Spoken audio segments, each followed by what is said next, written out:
They have by far the highest ceiling out of any team in the league. Elite talent, NBA shot making, versatility, and the best coach in the league in John Shire. They can beat you in multiple ways. Half court, full court, running gun, walk it up. And they out-execute you, maybe except for that game versus Texas Tech. College basketball today, only on SportsGrid. When did we become, so bitter that we can't accept another man's apology? We make mistakes all the time. And as a grown man, you have to say, I'm sorry every once in a while. And it's okay to say that. And the apology, I think, should be accepted. And in this case, I'm accepting it. The Craig Carton Show, only on SportsGrid. The Chicago Blackhawks of the National Hockey League are now official partners with Kalshi. It takes effect this week. Each side can use the other's intellectual property for co-marketing purposes, and Kalshi will be promoted during home games at the United Center and on Blackhawks broadcasts. First of its kind, certainly probably not the last as well. Newswire, only on SportsGrid. Arvel Reese at 8%. I got to tell you right now, I have no idea who that is or if they're playing a Joe Bowman show. Yeah, that's going to be interesting Who is that? here, but I have no idea. Do you even know?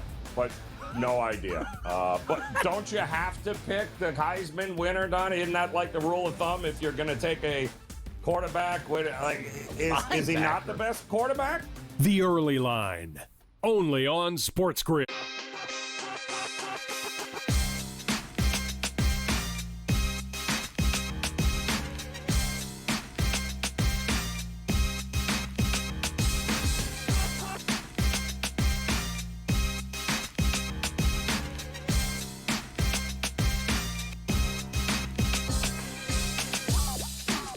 GameTime decisions right here on SportsGrid. It is great to be with you on this Wednesday night. Kevin Walsh here live from the decisions desk. And people, a call to action right out of the gates.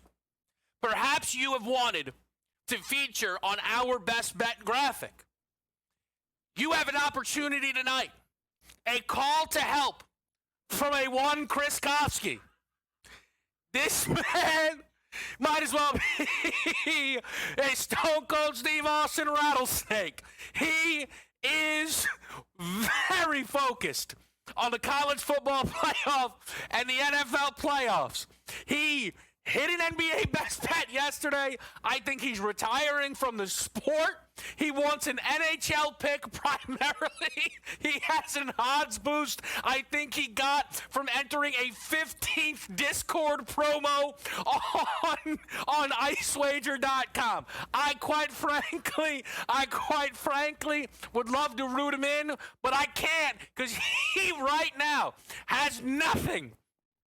He wants to bet a Caps game. He was asking Yarnelli, he goes, come on, you're a Caps fan. He's like, not a Caps fan. Can't help you. Can't. He gave me a shake. He's like, Kev, come on. Hey, you've lived in New York. You lived in New Jersey. Any help? I said, none of those teams are on the slate. I got nothing for you, pal. So if you got an ice pick, you can at SportsGrid. You can at me, at DKevinWalsh. You can find Chris's account somewhere. It's Chris Kofsky 22. Come on, folks. Help him out and get your best bet featured as Chris's best bet before he starts snagging picks off Twitter from some random jabron. I'm begging you. We're happy to have you on this Wednesday night, man. It's a really good slate here. It really is. The NBA tonight is, I want to say, headlined by Luka versus Wemby. The issue is, I'm not really sure Victor Wembanyama is going to be playing. And I actually would like to take a beat here to talk about an NBA slate that is confusing me. And I sent out a tweet earlier today that is now 1 for 1. I was going through the full NBA board. We here on GameTime Decisions, we try and go through them all. But today, I took extra time to really, really dive into this full NBA slate. And I wanted to look at the injuries. And I mentioned that there were a number of guys who were not only questionable, but it seemed pretty apparent were not going to play today. And those players were not only being listed with props, full healthy numbers. Brandon Miller was one. He was ruled out 5 minutes ago. Why was Brandon Miller being listed in the degree that he was, offering you up value on a LaMelo Ball tonight against the Toronto Raptors? I don't know. Or a Con Knipple. That extends to Victor Wembanyama. Wemby played his first game of the year yesterday against Memphis. Wemby he came off the bench. We think Wemby's playing on a back-to-back? I would be surprised. He was added to the injury report. He's questionable. The line hasn't moved much. I bet this game. I bet it's we'll talk about it. But Wemby just still has a points prop. And there's an even more glaring one. Shai Gilgeous-Alexander, who's only missed one game this season, was added to the injury report today. It's the league's MVP favorite. And the books just don't care. Shai's listed with a points prop of 30.5. I can't figure that. I would be stunned if Shai played tonight. You will see that feature in the best bet segment.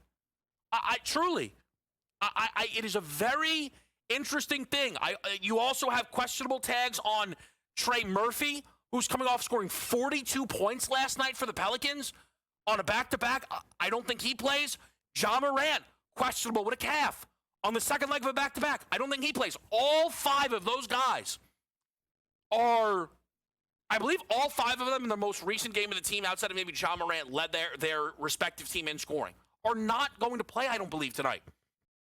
Now, I know that there are people who get really bothered by that with the NBA, and I totally get it. But from a betting perspective, occasionally you can flip that to your advantage. If you're on the Spurs, that's going to bother you. If you're on the Thunder, that's going to bother you, right? But on the other side of that coin, if we dive into the props market or sides market, we can find some value. So we're going to talk about that tonight because it's a really, really big NBA slate. On the college hoop side of things, we do have tonight a top 15 matchup in the SEC. Vanderbilt versus Alabama. Vandy, a 3.5-point home favorite, total at 179.5. That the spread and total have dropped each a point from about, call it 4 hours ago, I would say. That total has climbed up from the initial open of around 176 and a half here. These are two of the best offenses in college basketball, two very fast teams in college basketball. I'll look to be involved in this game, and it's a really fun college slate. We said it yesterday. We focused on it a lot. An incredible game by Cam Boozer, one that we wondered if there was a loss, would it shift the numbers against Boozer? Well, when you go out there and pull off a double-digit comeback victory on the road against Louisville, scoring 27 points with 8 rebounds, 4 assists, and 2 steals, minus 165, now minus 220 on Cam Boozer. So we are in the part of the college hoop season. It matters. Don't let anybody tell you differently. In the Big East tonight, Providence is going to host UConn. Big 12 battles. Iowa State is at Baylor. Arizona's hosting K-State. Dybonsa and BYU in action. Interested if, I don't think it would be surprising or a negative thing if A.J. Dybonsa routinely checks in with how Cam Boozer's playing, as he would love to make a Wooden Award case himself. A.J. Dybonsa has now played 7 consecutive games with 20 straight points.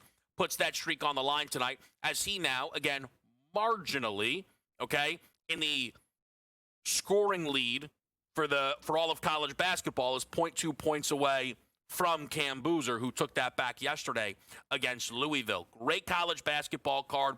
We'll go through that. Some other good later options in the ACC, UVA, Cal, Clemson, SMU. We'll talk all about that. It's a busy Wednesday for us here on Game Time Decisions. Outside of this excellent slate, we owed you a Kevin 7, okay? Talked about it yesterday. We usually do them on Tuesdays. Had a feeling more NFL news was coming, and it did. And it gives us the opportunity to reset and rank the 7 best NFL head coach openings. There are 7 out there right now: Browns, Cardinals, Ravens, Raiders, Giants, Titans, and I missed one in the middle somewhere. Falcons, boom, did it, 7. Monster. So those 7 are out there. Rank them. And it gives us an idea of where these coaches should want to be. There is some, I don't know if irony is the right word, but what is the consensus best coach available just got fired from the consensus best job available. And we'll find out if I actually think the Ravens job is the best job. And on a Wednesday, as always, target player props, wild card weekend. So we ramped that up, a target player prop from all 7 games. And we will talk, as always, with Tom Vecchio and break those down, figure out what value is going to be out there. These numbers are going to be out. Some of them are already out. We know that, right? Where can we be patient? Where do we attack? We will break that down in our target player prop section. But up next, Spurs-Lakers, maybe a little bit around the reeling Oklahoma City Thunder as well, and the latest in the MVP race on Game Time Decisions.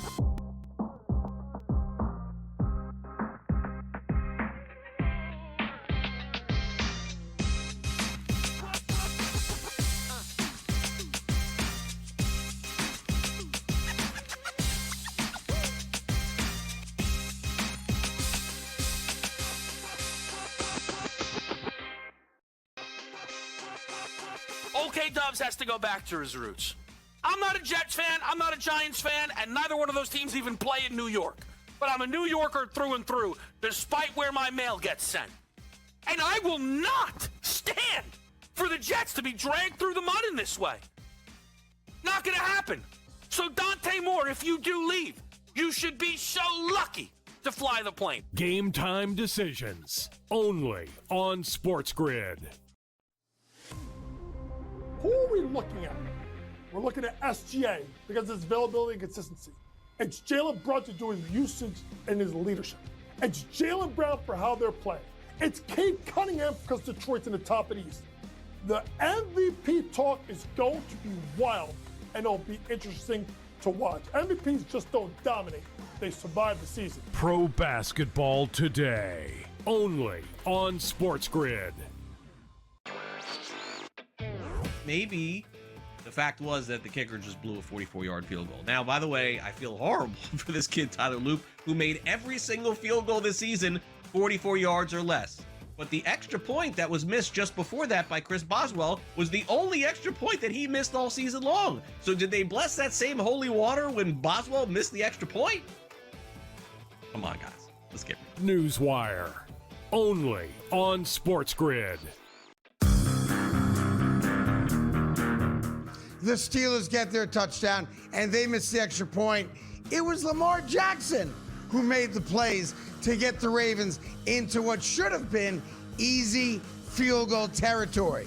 So explain to me how in the world we can look at last night's game as, well, there you go, can't trust Lamar Jackson. The Craig Carton Show, only on SportsGrid.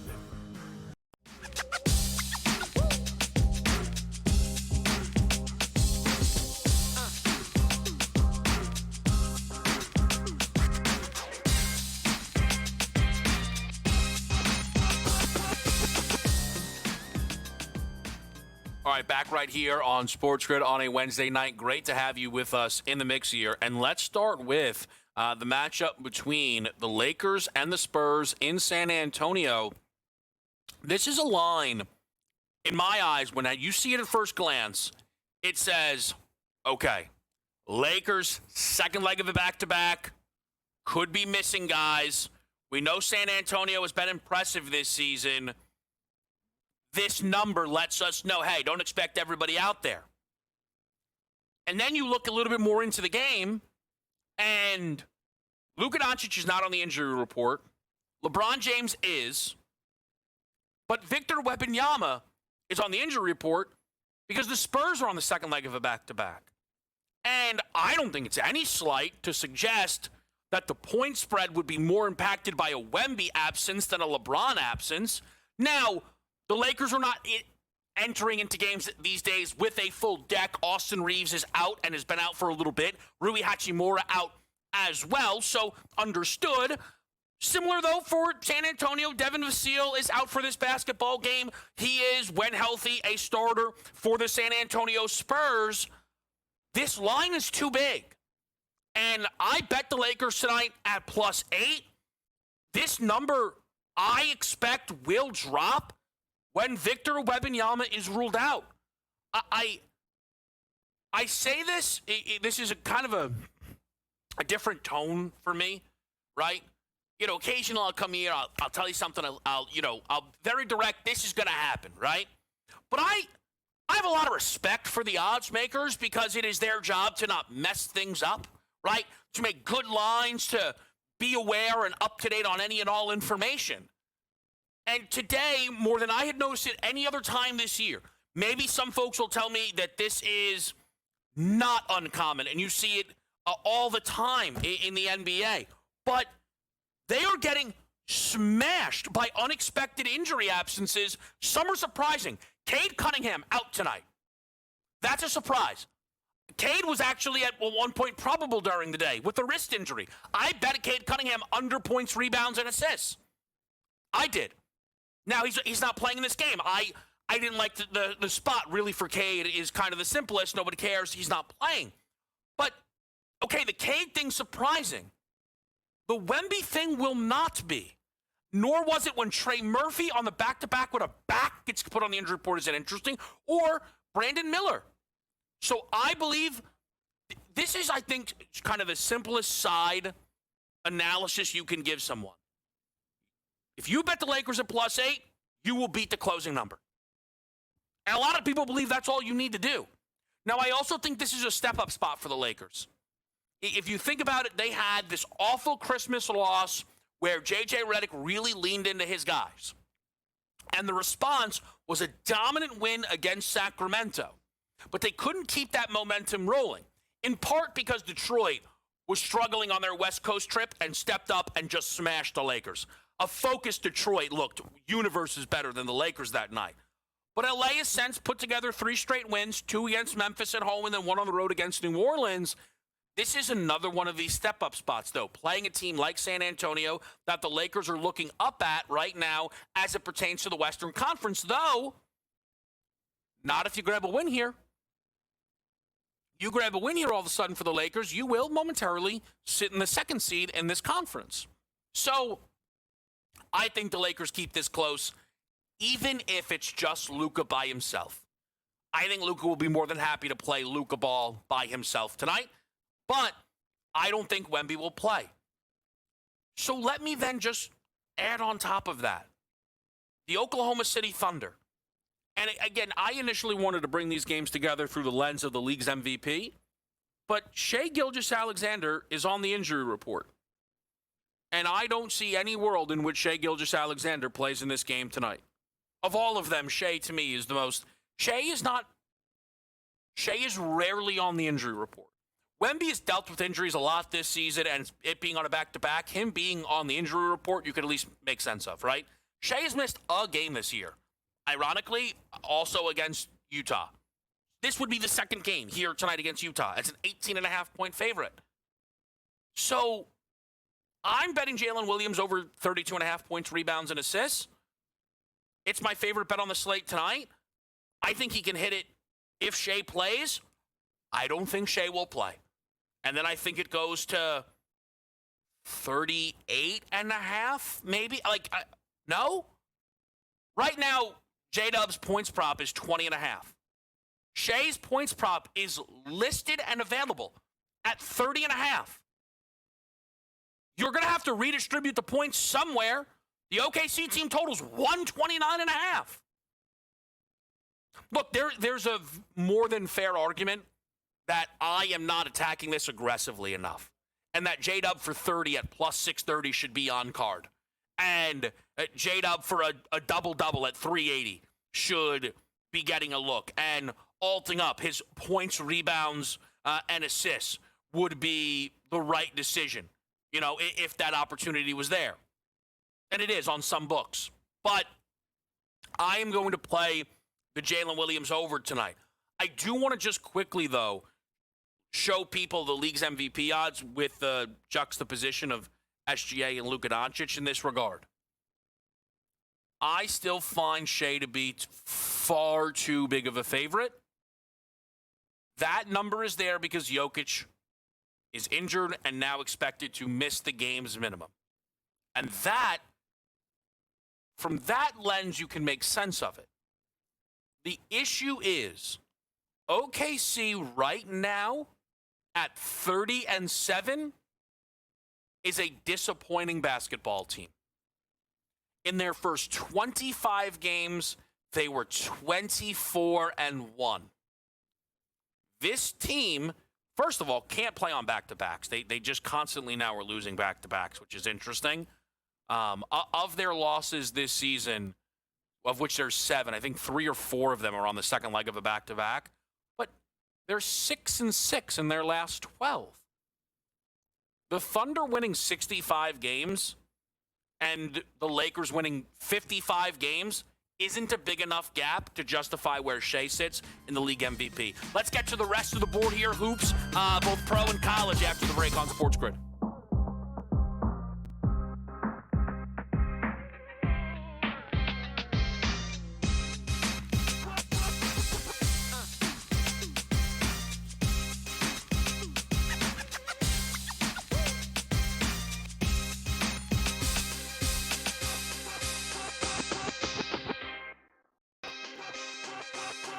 Okay, Dubs has to go back to his roots.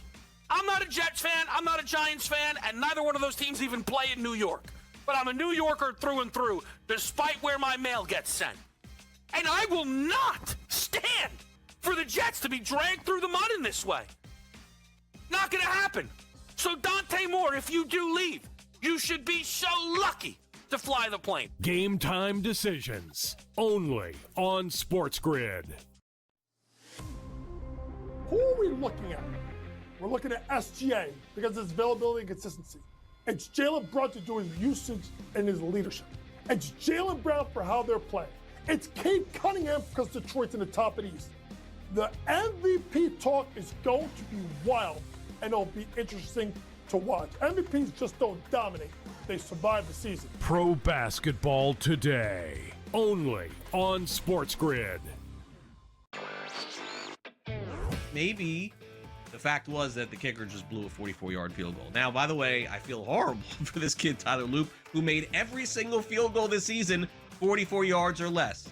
But the extra point that was missed just before that by Chris Boswell was the only extra point that he missed all season long. So did they bless that same holy water when Boswell missed the extra point?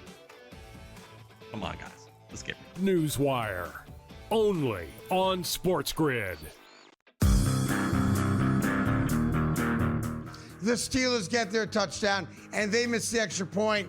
It was Lamar Jackson who made the plays to get the Ravens into what should have been easy field goal territory. So explain to me how in the world we can look at last night's game as, well, there you go, can't trust Lamar Jackson. The Craig Carton Show, only on SportsGrid.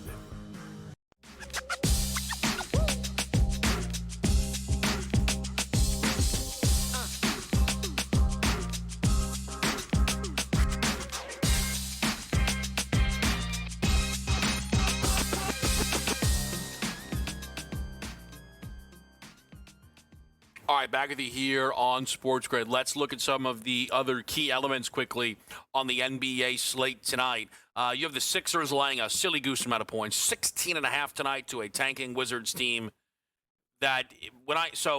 Wizards are always bad and tanking, and seemingly going to be adding Trae Young soon. But they are no McCollum, no Middleton, no Keyshawn George, no Cam Whitmore.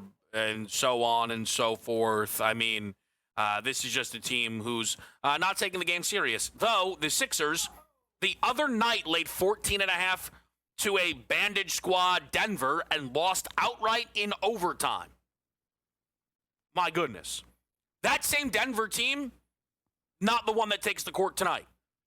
The Nuggets are all of a sudden, healthy's an outrage, but not only is Jamal Murray playing, Aaron Gordon and Christian Brown expected to return to this starting lineup. Tim Hardaway Jr. potentially playing as well here. Catching 9.5 in Boston, I do wonder if that number sitting strong on Boston is somewhat because they're not sure what you're going to get out of a Gordon, out of a Brown type of situation. I would lean Denver, not playing Denver. I did bet the Knicks at -4.5. It's a Knicks spot. They've been brilliant all year long at MSG. Clippers on the road. I'm far less inclined to back this basketball team. I know they got a good win against the Warriors without James Harden. I think we get a short number on the Knicks tonight due to Harden being back in. We're going to lay 4.5. With the New York Knicks. I laid a like 2 with Orlando at Brooklyn. Nets getting uplifted due to their upset over Denver.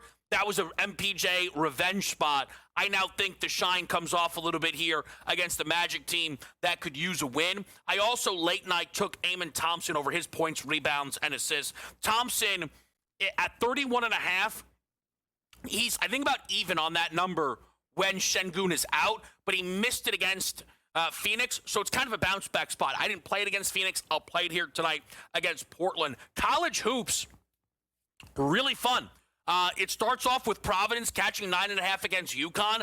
I did play Providence at that number. UConn has played 3 of the 4 worst Big East teams so far.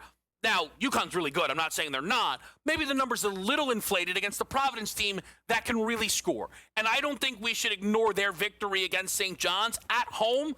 I'll try and see if they can keep this to single digits. Love the over in Baylor, Iowa State.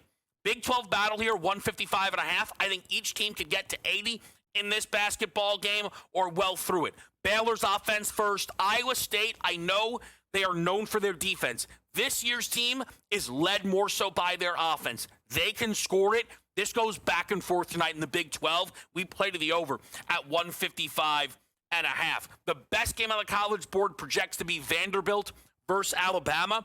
I played an Alabama first half team total over 42.5. I know it is not cheap, but nothing is ever going to be with an Alabama total towards the over. For me, in this game that projects to be up and down, the pace could be a little more jarring to Vanderbilt. The idea that someone is going to bring Alabama in and say, hey, we're going to run and shoot a gazillion threes, and how are you going to feel? Amazing, right at home. I think the blitzing nature of it all could throw Vanderbilt off. Maybe not. Vanderbilt might love it and score 55. Don't care. I just need Bama to score 43. That's what I'm betting on, over 42.5. That's where the college card is right now. Also should mention a classic road ranked underdog. SMU goes to Clemson. Clemson, though, has been winning unimpressively, it feels like. So it's not that number should be much better. At 3.5, it makes plenty of sense. If you are looking for some best bets tonight, though, Yarnelli goes to the college board. And I know what you're thinking. Here comes some nonsense. Here comes a game I never heard of, never thought I'd bet. Not really. Not ranked, but that's just more an indictment on Kentucky. Place under $152.5 in their game against Missouri. That 12.5 number is going to look outrageous. The books believe, the numbers suggest Kentucky can finally score in a game. But I'm not sure that's true, and I don't think Missouri will be scoring easily here. I like the look. I do like the look from Sam. I play the Jalen Williams over 32.5 points, rebounds, and assists, and there it is. There it is. Chrissy Ice. Canadians minus 145.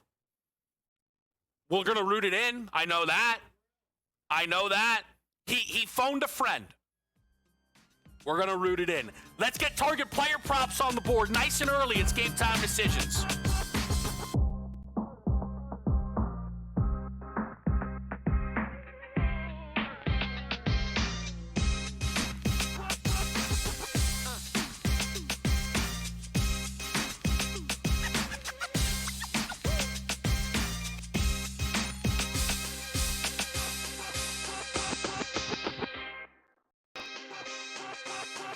K-Dubs has to go back to his roots. I'm not a Jets fan, I'm not a Giants fan, and neither one of those teams even play in New York. But I'm a New Yorker through and through, despite where my mail gets sent. And I will not stand for the Jets to be dragged through the mud in this way.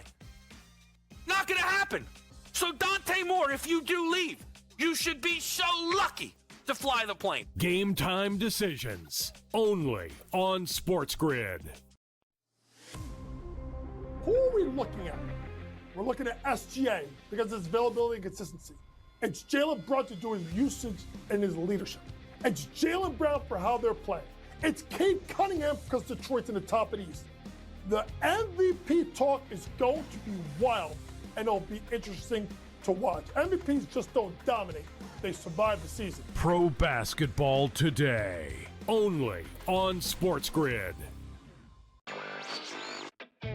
Maybe the fact was that the kicker just blew a 44-yard field goal. Now, by the way, I feel horrible for this kid, Tyler Loop, who made every single field goal this season 44 yards or less.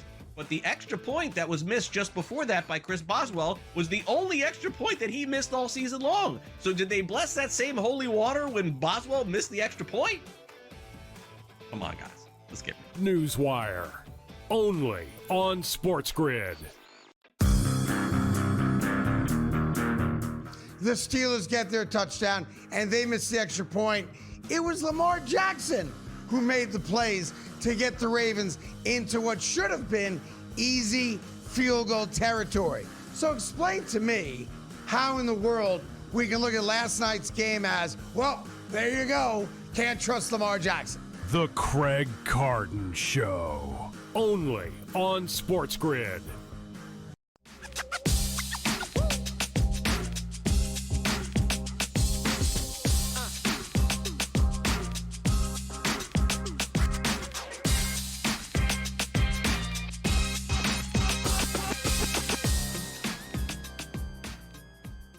All right, with you here on SportsGrid, it is Game Time Decisions, and I think we lock into our target player props here. We're going to have Tom Vecchio join us at, about 45 minutes or so, and, I mean, they're excited in the back. They are excited in the back, and I'll tell you why. I'll tell you why that happens right there, that little flash. Some of our guys, like all of you, have favorites. And Bryce Young is a favorite of Yarnelli. He loves Bryce Young. The group he claims to be a part of in relation to Bryce Young, I will not say, but he is a part of it. Now, this Bryce Young target player prop, I will let you guys know. It's a group effort, but it kind of originates from one person. Bryce Young's longest completion over is a target player prop from me because I actually bet it last week against Tampa Bay. And not because I bet it last week and won and therefore, we've got an incredible trend. But I'm aware of the bet, I'm aware of the research, and I'm curious what the books will do. Now, I don't think when they're posting long completion props, they're checking in on when did the bet win. But it did win late. As the 40-yard completion that set up that touchdown to pull the Panthers within 2. I mean, that was within, the final 4 minutes of the football game. That's when you got that long completion from Bryce Young. What's interesting, though, of course, for the books, it was a 31.5 minus 120. There were some 32.5s out there.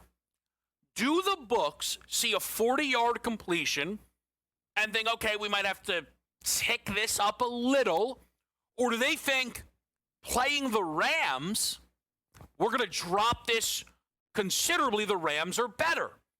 However, I think there's a lot of evidence that says this number should be higher, and if it's not, I think we've got an opportunity. Bryce Young, when they played the Rams in Week 13, completed not 1, not 2, but 3 passes of 33-plus yards. That being true while only throwing for 206 is insane, and it shows that Bryce Young is an enigma at best. But Bryce Young has been able to get chunk plays as a part of this pass attack, even when things aren't going well. you'll notice that he's actually been able to clear this now in 5 of his last 7 games. There you see the 5 overs, 34, 34, 34, a common number. Again, 31.5 last week. I don't think this is 34.5. If it is, I think we back away entirely. I do, but I don't think that's what we'll see from the sports books here on a Bryce Young long completion in a game, mind you. Bryce projects to be trailing pillar to post. And if he is, there's going to be a lot out there and a lot of opportunities to hit a deep shot. Game number 2, Bears-Packers. Perfection. Chris, shout out. Rome Odunze, over or under. What do we do? I don't know. Hope Tom has an answer for us. I think and I'll expand on it, I think figuring out Bears pass catchers this week is as difficult a task as you have in the props market. Rome Odunze is the number 1 wide receiver on the Bears if you go off the last time we saw Rome. And that, to me, is hard to fully trust, lean, and bank on, though. And I don't mean specifically the last time we saw Rome, having 2 catches for 8 yards against Philadelphia. But just through the first 12 weeks of football, Rome was the number 1 guy for the Chicago Bears. He still, in terms of a per-game basis, and there was a game he didn't even catch a football, is their yards per game leader. However, the Chicago Bears have DJ Moore with pedigree, the huge catch against Green Bay, and someone you always expect to be involved. And then 2 rookies who have completely come on. Colston Loveland, who finished as their leading pass catcher on the season, and looks like he could be one of the 5 or 6 best tight ends in football next year, had back-to-back games with 90 yards and a touchdown in the final 2 games for Chicago. And then Luther Burden, who might just actually be the number 1 wide receiver. The Packers allow, not a lot of passing yards, so there may not be a lot out there, but how low of a number can you make it? It's so interesting, too. I just want to kind of say this, because some people may think, hey, if it's so muddy, why get involved? Fair. But the answer to that is, if you get the guy correct, it could take off. I would say Luther Burden, Colston Loveland, and Rome Odunze all have a chance to double whatever their prop is. That becomes it.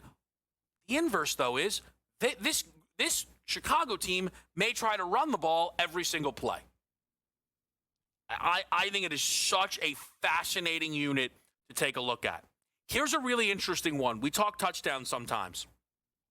Sunday starts off with Buffalo and Jacksonville. And there are marquee players that people will be looking for. I am sure there will be some Trevor Lawrence, Josh Allen, anytime touchdown parlays, each for 2. I am sure there will be some James Cook, Travis Etienne, chalk, take me home, safety parlay, anytime touchdowns, and maybe you get excited to play them each for 2. And then all that happens, and you sit there and you watch Bashal Tootin get into the end zone again. Bashal Tootin has been the touchdown guy for Jacksonville, I feel like, when he's out there. Inside that red area, they like to give Tootin the opportunity to score. And I think it's going to be number dependent. Now, some of these numbers are out and available. It looks like this will be better than plus 250. I think that there is some temptation in this game to at least sidestep the 2 lead running backs. Might be hard to sidestep Josh, but this game with the total much higher than any other total on this wild card weekend, and just playing a bunch of plus money.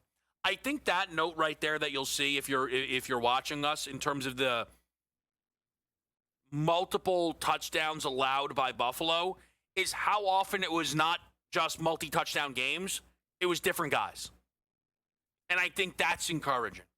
because you could end up with two of the three in Tootin, Trevor, and Trevor scoring.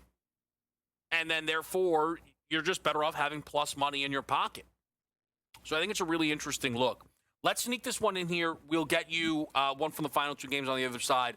It's Jalen Hurts over 1.5 passing touchdowns. The Eagles are in the playoffs. And I think people will wonder if the offensive success then that they do project to have against San Francisco will all come from the ground game. But the Eagles, touchdown-wise, have really turned into a team that relies on the passing touchdown. There are some deep shots to A.J. Brown or Devonta Smith. 68% of the Eagles' offensive touchdowns from week 7 to 17. So that's after the early losing streak, and then that's just removing the week 18 game. 68% of those were Jalen Hurts passing touchdowns. 4 of Hurts' final 6 passing touchdowns to close the regular season were 5 yards or in. And that is just relevant when you have a team with the tush-push originators and Saquon Barkley, balls at the 3, you're thinking, here comes a handoff, and it's boom, play action, Goddard, which it was so often down the stretch. And this is also where we see San Fran bleed touchdowns. Almost 70% of the touchdowns they've allowed this year have been passing. I think Hurts is a very tempting look over the 1.5. We will talk Pats Chargers as well as Texans Steelers after the break right here on SportsGrid.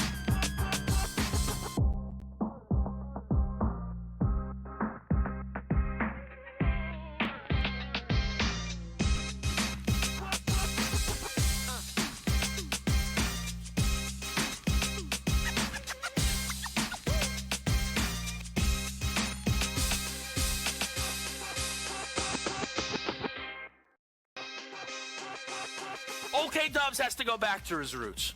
I'm not a Jets fan, I'm not a Giants fan, and neither one of those teams even play in New York. But I'm a New Yorker through and through, despite where my mail gets sent. And I will not stand for the Jets to be dragged through the mud in this way. Not gonna happen. So Dante Moore, if you do leave, you should be so lucky to fly the plane. Game time decisions, only on SportsGrid. Who are we looking at? We're looking at SGA because of his availability and consistency. It's Jalen Brown to do his usage and his leadership. It's Jalen Brown for how they're playing. It's Cade Cunningham because Detroit's in the top of the East. The MVP talk is going to be wild, and it'll be interesting to watch. MVPs just don't dominate. They survive the season. Pro basketball today, only on SportsGrid. Maybe the fact was that the kicker just blew a 44-yard field goal. Now, by the way, I feel horrible for this kid, Tyler Loop, who made every single field goal this season 44 yards or less. But the extra point that was missed just before that by Chris Boswell was the only extra point that he missed all season long. So did they bless that same holy water when Boswell missed the extra point? Come on, guys. Let's get it. Newswire, only on SportsGrid. The Steelers get their touchdown, and they miss the extra point.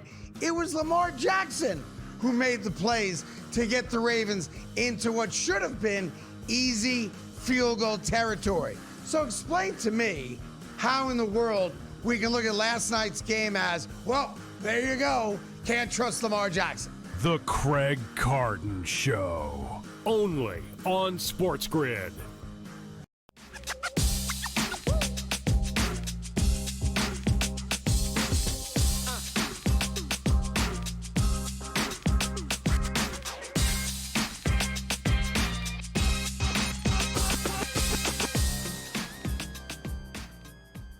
Game time decisions back right here on SportsGrid. Let's talk Sunday Night Football, and then we will make our way over to the Monday game. Again, these all come kind of from, varying different places. One thing I noticed in some pre-show conversations that we had is our guy, Chris Kofsky, very high on Ramondre Stevenson. Very, very high. And I see the vision. He believes that we should be targeting the over on his rushing yards in this matchup with the Chargers. Ramondre Stevenson really, and it almost doesn't make any sense, but as Trevion Henderson is having his breakout, as is Ramondre Stevenson, I think that does inform a little bit the prolificness of this Pats offense. We can talk schedule all you want, but we have seen guys producing, and Ramondre Stevenson is a part of that. One thing like you wouldn't have, here is, by the way, I just think a fascinating thing, is you could easily argue, if you want to bet Ramondre, bet the rushing and receiving, as he is by far and away more likely to be catching passes than Trevion Henderson, which precisely nobody expected coming into this New England Patriots season. But we have seen him now really consistently get through his rushing prop because he is still kind of viewed as the other running back. Because Trevion Henderson is so much seen as the guy. And, I mean, yes, sometimes he's kind of, sneaking through, but I think this is why it's a perfect target player prop, because I think there's a number that could get posted that a guy like Chris, that's a little out of reach. I don't want to pay that premium on a Ramondre Stevenson, right? Becomes a parlay piece, something different. But I think, especially in a playoff environment, is Mike Vrabel going to trust the rookie, or is he going to trust the veteran? I think the answer is both, quite frankly, but I think that alone keeps Ramondre Stevenson valuable and worth looking at against the Chargers team who they give up more rushing yards on the road. They are just not as good on the road, and they project to be losing in the football game.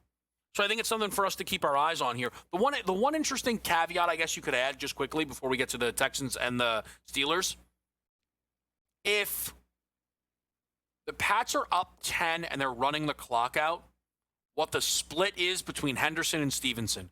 Stevenson's a fumble guy. Henderson might be the Iceman in that situation. Just something to keep your eyes on. Nico Collins, anytime touchdown, last target player prop. Here's the only thing I just want to add on this. Nico Collins, everything I think is a target player prop. Nico Collins, I do love this, has scored a touchdown in each of the first two wildcard round games that he and C.J. Stroud have played together. The Steelers have allowed a zillion passing touchdowns. Here's the other thing, though, that we would, I think, put on the graphic if we had the rights to it, would just be the Zay Flowers highlights from Sunday Night Football. Not just scoring huge touchdowns, wide open, nobody near him. Now, I know Houston does not have the same rushing threat that the Pittsburgh Steelers did, but point stands. Nico Collins, we talk a lot of fantasy in this office. I think it's on the board that Nico Collins is the highest scoring wide receiver in fantasy football this week. From a playoff perspective, I think that's on the board. So, and there's only a few guys that you could see that with, right? You call it fantasy perspective, but it informs your props, right? Puka's the wide receiver 1. Nico Collins, A.J. Brown, Devontae Adams if he catches 2. Who's the other guy? I don't really think there is. I want to talk about the head coach openings here. And I actually think we start at the top. Okay? I ranked the 7 head coach openings from 1 to 7, best to worst. So we'll start with the best. This is really simple. It's the Baltimore Ravens' job. You get to coach Lamar Jackson. You don't even have to be the biggest Lamar Jackson fan to know that makes this the best job available. And if you're in on Lamar Jackson, then you knew this was where it was going to start. A multi-time MVP under 30 does not often have their head coach let go. I saw somewhere today the most recent instance of that would be when Aaron Rodgers and Mike McCarthy separated. And it's worked out incredibly for Matt LaFleur. And people could, LaFleur right now is dealing with 7 seeds because Rodgers left. Rodgers was much, was further along in his career at that time. The Rodgers-LaFleur combination won multiple MVPs together and, ripped off 1 seeds in the NFC like this. You want to win? You go to the Baltimore Ravens, you're going to have that opportunity. Oh, and by the way, you have Kyle Hamilton on defense, so really what else is there? Second best job. I might be high man here. I think it's the Raiders' job. They have the first overall pick. I believe in Fernando Mendoza more than Jackson Dart and Cam Ward. And whatever Cleveland's doing and whatever the Cardinals are doing, I believe in Fernando Mendoza. I will say my perception of the Raiders will change if at first overall they do not draft Mendoza. I am in on Fernando Mendoza, though. And that right there is a main selling point, but it's not everything. Brock Bowers and Ashton Genty being in-house is valuable. Genty was a bad pick last year, but he will produce. I think Brock Bowers, when healthy, is one of the 25 best players in the National Football League. I think he's one of the best number one options you can have. The Max Crosby stuff is frustrating, but you've got breathing room. You either trade him and get a bunch of assets, or you have one of the best edge rushers in football. This team has plenty of cap space to try and add to this team, and I don't think it hurts that the second youngest coach, assuming they don't hire someone at 65, like they somehow did this offseason, had the oldest coach, is 62, right? Jim and Sean Payton are 62, Andy Reid is 67. If Mendoza's as good as I think he is, and you're as good of a coach as you believe you are, you being this hypothetical you can run this division for a decade. I think the Raiders' job is the second best job opening here, but they also might mess some things up. We will rank the remaining jobs, the remaining 5 after the break, right here, Game Time Decisions on SportsGrid.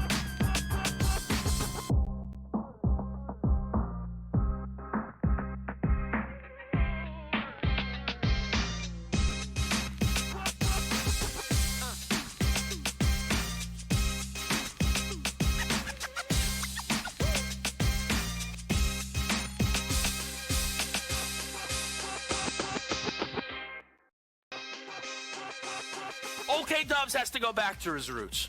I'm not a Jets fan, I'm not a Giants fan, and neither one of those teams even play in New York. But I'm a New Yorker through and through, despite where my mail gets sent. And I will not stand for the Jets to be dragged through the mud in this way. Not gonna happen. So Dante Moore, if you do leave, you should be so lucky to fly the plane. Game Time Decisions, only on SportsGrid.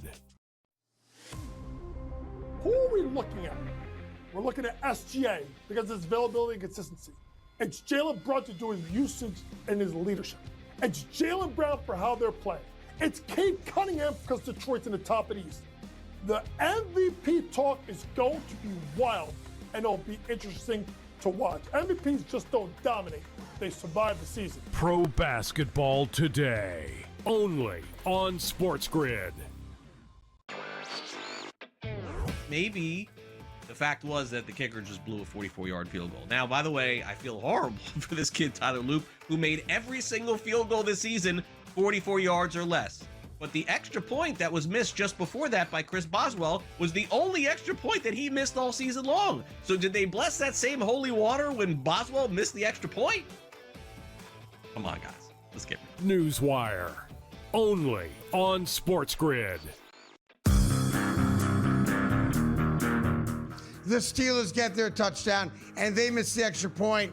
It was Lamar Jackson who made the plays to get the Ravens into what should have been easy field goal territory. So explain to me how in the world we can look at last night's game as, well, there you go, can't trust Lamar Jackson. The Craig Carton Show, only on SportsGrid.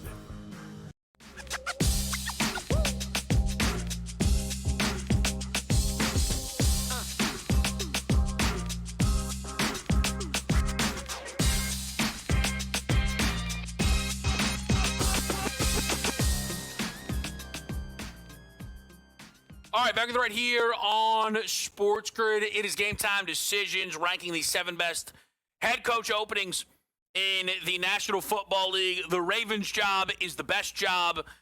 You get to become Lamar Jackson's head coach. And I think this is consensus, if not unanimous. I believe the Raiders' job is the second best job. That probably a bit spicier. I am in on Fernando Mendoza. Brock Bowers is a superstar, and I think there is a pathway to taking over this division in due time if you make the right moves this offseason. The next two were close. I edged it to the New York Giants, though. Jackson Dart had an encouraging season. It did not come without questions, though. But it was an encouraging one. The pieces you feel good about around Dart, all injury problems. Now, they might all be fine in terms of Neighbors and Scadaboo. Those could be one-offs. Andrew Thomas might be the best of all of these guys. Really struggles to stay on the field. So we'll see if they have future Pro Bowlers, all pros. But the fact that they might, higher floor, helps this Giants job lift up. And I think Abdul Carter is in a similar boat.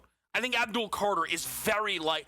Of all the guys that you're like, hey, going to make a Pro Bowl, an All-Pro, I still would say the yes for Abdul Carter.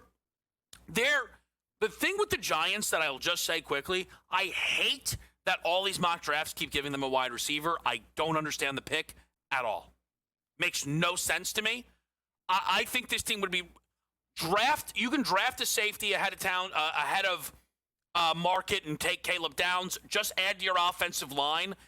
This team drafting Carnell Tate is nonsense at 5. The Giants' job, to me, third best job. Here's the one. Can I just throw something out to people quickly, though? How likely is it that this team in the next 4 years, at any moment, you will think, oh, the Giants have one of the 2 best quarterbacks in their division? Dart, Dak, Hurts. To, I think, any individual, he could be better than one. Better than 2 of those 3 guys. And again, that's why I'm not as high. I think people expect the Giants job to either be 1 or 2. Not for me. Titans are 4. And I almost put them 3rd. The thing with the Titans is Cam Ward clearly has potential. He was also atrocious in 13 of his 16 games. Now, again, week 17, he played a quarter. Yes, it looked like it was going to be the best game of his career in the NFL. He played a quarter of football, though. And I think there's something there for Cam Ward. They gave him not much to work with. They thought the offensive line would be better than it was. The skill position stuff was awful.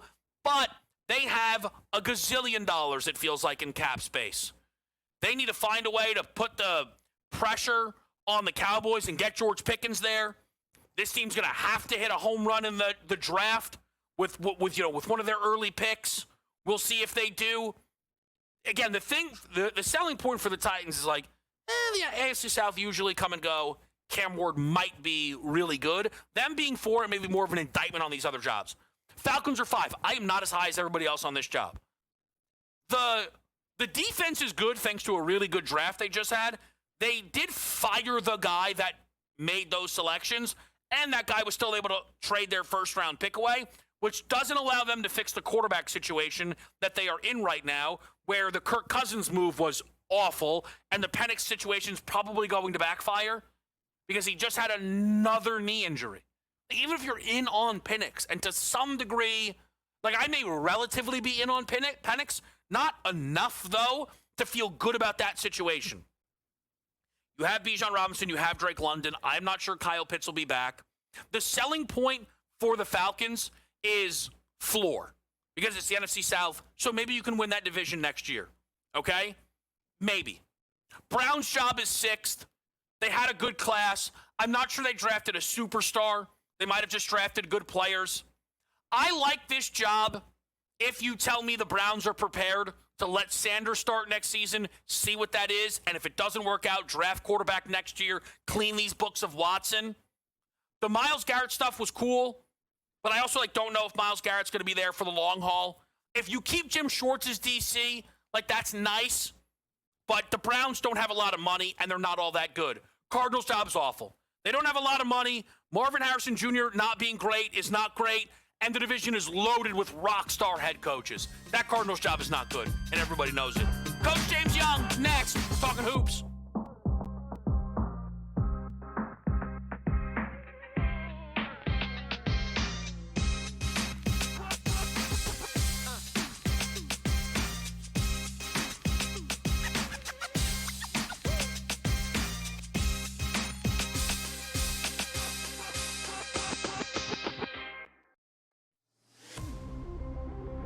it's going to open up Pandora's box. But I will say this. I do believe players that sign now, like Najee, should not be eligible now, but should have to sit out and come back in next year. It's just a slippery slope. And I agree with people like Tom Izzo. I don't like it at all. College basketball today. Only on SportsGrid.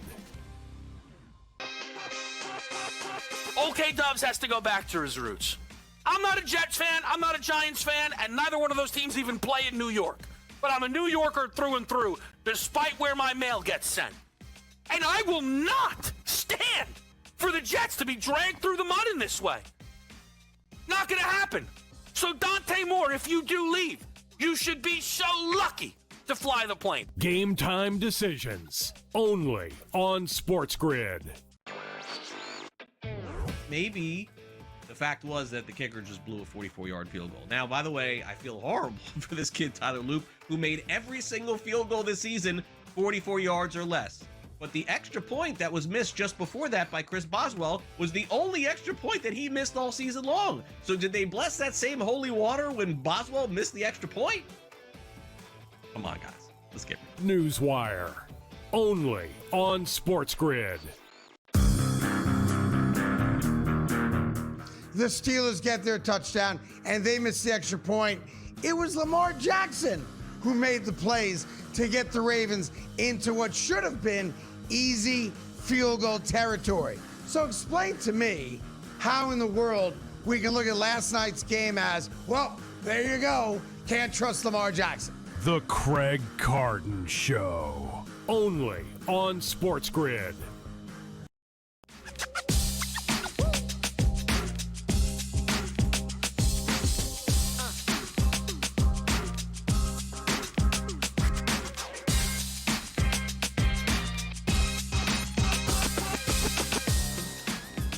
All right, let's jump to it here, people. Game Time Decisions, joined by Coach James Young.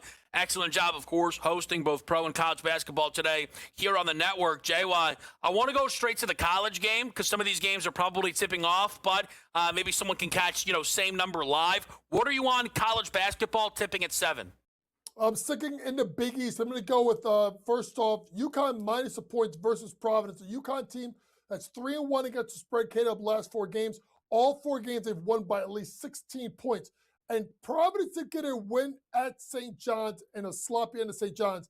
And that's why I really like UConn, because Dan Hurley will use that as motivation. I know they got to go to the dunk. The dunk is a tough place. I'm going to lay the points with UConn. And sticking in the Big East, Villanova minus 5.5 versus Creighton. Creighton had a meltdown, had a 4-point lead 2 minutes ago at Seton Hall, blew the game. And you look at Villanova, this team is 6-2 against the spread their last 8 games. And Kevin Woolard's done a really good job, Kevin. 1, they don't turn the ball over. 2, they got good guard play. 3, they defend. 4, they're really good at adjustments in the second half. They find a way. Give me Nova minus 5.5. All right, so a little love in the Big East there from JY. Coach, talk to me now a little bit about your New York Knicks here. There was an interest, you know how it is, man. Screenshot goes viral. Jalen Brunson sitting about an hour away, it looked like, from his guys on the bench as this team got smashed in some of their more recent outings. The Detroit game was ugly. Do you think they bounce back here in the Garden tonight? I don't know if they bounce back and get the win, but I do like the Knicks team total over 113.5 points. When you take a look at the Knicks, they still have gone over their points prop, I do believe, in 6 out of their last 8 games. The Knicks come home after a disastrous road trip, especially at the end of that game, the whole game versus Detroit, and then obviously the end of that game versus San Antonio. And now the Clippers have to come east. Knicks have to come from Detroit home, right? Clippers got to come all the way from the West Coast. First game on the East Coast, Knicks take advantage. Don't know if they cover, but I like them to go over 113.5 points tonight. Do you think, JY, so I laid the 4.5 with the Knicks. We'll see. I don't think whether they cover this game or not is, well, look, I think if the Knicks lose this game, here's the question. How bad do things have to get for the Knicks to feel like they must trade for Giannis? It's getting close. Okay. Because you know what it is? It's not just a trade for Giannis. It's that Cat. When the Knicks don't play well, look right at Cat and look at his numbers, and they kind of correlate a little bit. Now, here's the thing. I don't think it's Giannis. You're going to think I'm crazy because it's going to cost you a lot less, and I don't know if you have it to get to the finish line. If it's a 2-year window and it's going to cost you a lot less, would you trade for Anthony Davis? I think there's a lot of Knicks fans that would not do it. I think it would be very interesting. I do not know what that price would be. It's not going to be a lot. The problem, though, is financially, JY, you might have to still give up a lot. You know what I mean? So you may still have to move off Karl Anthony Towns. And I don't know if you'd be willing to do that because there's an availability question. Here's the only thing Look, man, I understand that Jalen Brunson has already established himself as one of the conservatively 8 greatest Knicks of all time. Higher, yes, but Jay, you mentioned hey, look at the box score. He took 21 shots. Cat took 4. Mitch Robb took 3. I don't understand how that ever happens. Cat's whole thing is offense. If Jalen Brunson is going to play like that, then there's no point in having Karl Anthony Towns on your basketball team. And I think, I think it is kind of, I love Mitch Robb. Everybody knows how much I love him. He's the best offensive rebounder in the game. They're trying to fit the Mitch Robb Cat action together. And if you look at it, when I saw Mike Brown become the head coach, I closed my eyes and I thought, Domantas Sabonis. Put him in that pinch, in that elbow, reverse pivot shot, shoot the ball from 3. Cat is actually a very good passer. You can't put him in the pinch with Mitch Robb in the game too. It distorts them offensively. But you also go ahead. I don't want to cut you off because it's an incredible general. But also they can't do that because Brunson's just dribbling and the ball the whole time. Is he not? Defend your guy if I'm being harsh. No, but when I watch the Knicks, it's getting back to Tibbs ball. Yeah, it's getting back. And here's the thing: it's getting back to Tibbs ball, and they don't defend. See, you can have Jalen Brunson dribble all over the court you want, but then you're going to get stops. If you're dribbling all over the place and you can't get stops, there becomes a problem. The New York Knicks under Mike Brown was supposed to be a free-flowing offense that the ball moves. I also will say this, and this is a thing that I think is a part of it. I do think they miss Josh Hart. I think they miss Josh Hart a lot more than people think. He's not a guy. It's kind of like the Clippers missing Derrick Jones Jr. They don't give you the huge box scores, but they're winning plays, smart plays, rebound, defend, toughness, trust. And you got to look at the fact that Josh Hart, with the new shooting coach after a rough start of the season, was shooting the ball from 3 as well as he's ever had in his career. They need to get Josh Hart back because I think that fixes the lineup a little bit as well. JY, from a prop angle, you're involved in this Grizzlies Suns game? Yeah, Colin Gillespie over 12.5 points. He went over 8 in the last 10, 15 in the last 20. Now, I want to pull back. People are like, well, he missed his last 2. Oklahoma City, Houston. Dynamic, tough, defensive teams. Grizzlies bottom 5 and points per game allowed. The point guards having a really good year. Colin Gillespie over 12.5 points. And then JY, actually, you know what? This would be good to do because if I'm wrong, people may say, you know what? I don't want to take Kevin's bet. I don't think Shea's playing tonight, but if he does, I know there's a look that you like against Utah backing SGA. If he plays tonight, and it leads me to the other guy playing tonight because he was questionable too, and that's Okongwu. SGA over 6.5 assists if he plays. Under 4 in the last 5, but all of those games he's gotten to 6, right? 7 plus to 6, 5 in the last 6 versus Portland. Portland second to last in assists per game allowed. SGA over 6.5 rebounds. And then if Okongwu plays over 7.5 rebounds, over 7 in the last 10, if you look at it, the Pelicans second worst at defending centers in regards to rebounds. Okongwu over 7.5 rebounds. JY, what about this Rockets-Blazers game? What do you like in this matchup? I'm gonna go with the Rockets here minus the points. I know the Blazers have been really good, 5-1 against the spread the last 6 games. Houston 1-3. I just think when it gets down to it, close game. It's under 2 full possessions, so it could be up by 4, missed shot, foul late, bang bang. There's your 2 free throws. Then you take it. So if it was 6.5, I would go the other way because it's 5.5. When I took it, I'm going with Houston. All right, fair enough. I'll also be betting in that game with Amen Thompson over the points, rebounds, and assists, JY. Just looking for him to really step up and fill that stat sheet with Alperen Şengün out. This is a Rockets team who have really, I think, fallen out of the spotlight. I don't know when exactly it happened, but there's a lot of interesting teams in the NBA right now. I'm not saying this to be mean. They aren't one of them. Like the Rockets, they've not done enough to move people, I feel, JY. No, it's not exciting. But this just is kind of is what it like. is. It is what it is. They're just kind of there. But there's other storylines that are coming out. Denver without Joker. The Lakers playing well after the whole thing, obviously, with J.J. Redick. So they're lying under the weeds. And honestly, if you're Houston, that's what you want. Because come playoff time, I still think they're probably the biggest threat to OKC. And I think in a big spot, Ime Udoka could outcoach Mark Daigneault. All right, awesome as always from the coach, Coach James Young. We're going to be joined by Tom Vecchio to talk some target player props after the break.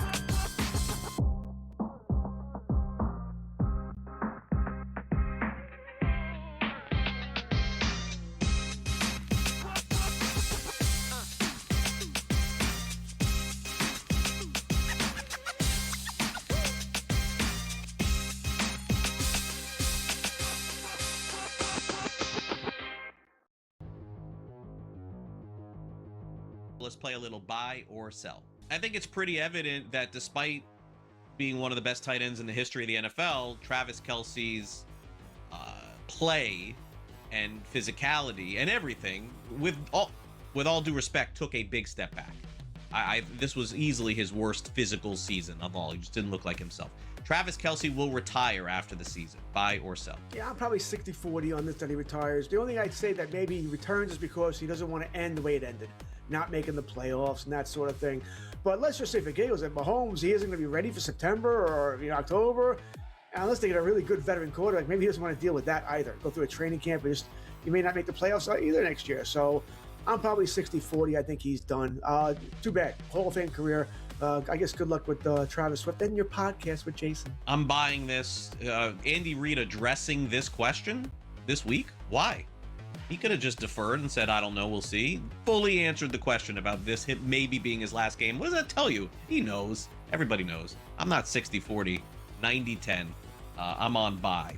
Bo Nix versus Caleb Williams. You'd rather have Nix over Caleb Williams in a dynasty league. That's a tough one. I think I'm going to go Caleb here, mainly because he has more running ability than Nix. I think he'll also stay healthier than Nix. I might like his receivers more as well. He's got a Dunze. He's got you got DJ Moore. You got the good tight ends here. Probably do lean towards Williams here. Not by a hell of a lot. It wouldn't be an easiest choice here, but I'm going to go with Caleb Williams here. I would agree. It's not that I think that Ben Johnson is a better coach than Sean Payton. I think Ben Johnson is better for Caleb Williams than Sean Payton will be for Bo Nix. I think running is going to be a big part of what Denver does in the future. So there you go. I'll sell. Fantasy Sports Today. Friday, starting at 3 p.m. Only on SportsGrid.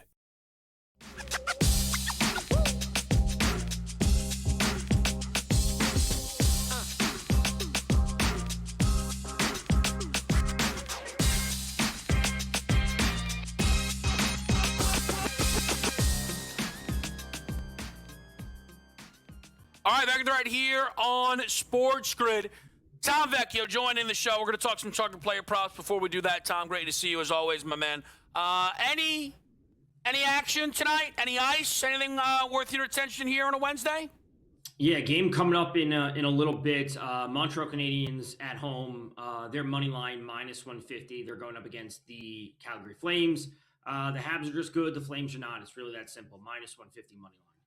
Wow.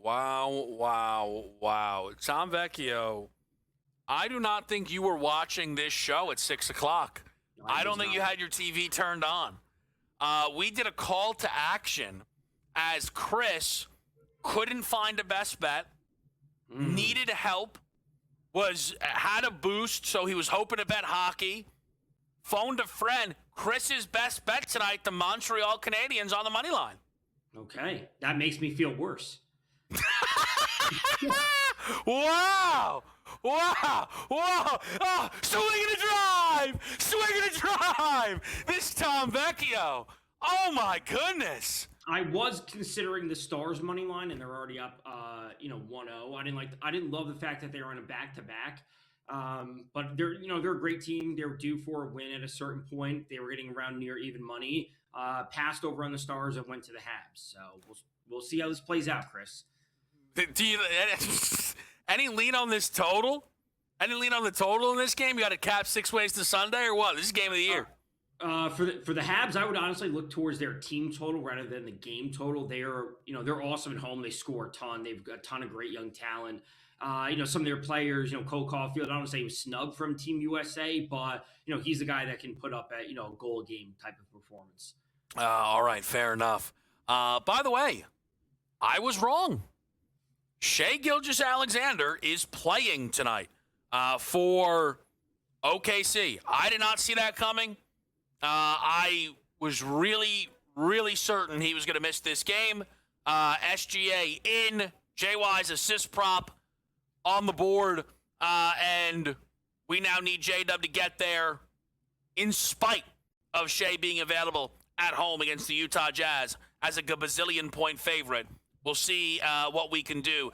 Let's talk some target player props here with our guy Tom. Man, you thought Chris's best bet took a hit. Mine just took a much bigger hit with this Shai news. We did not see that coming here. All right, Tom, Bryce Young, long completion. The Bryce is right. Hit it last week against Tampa Bay. He's hit it in 5 of 7. Hit it 3 times. You can only hit it once, but you get the point.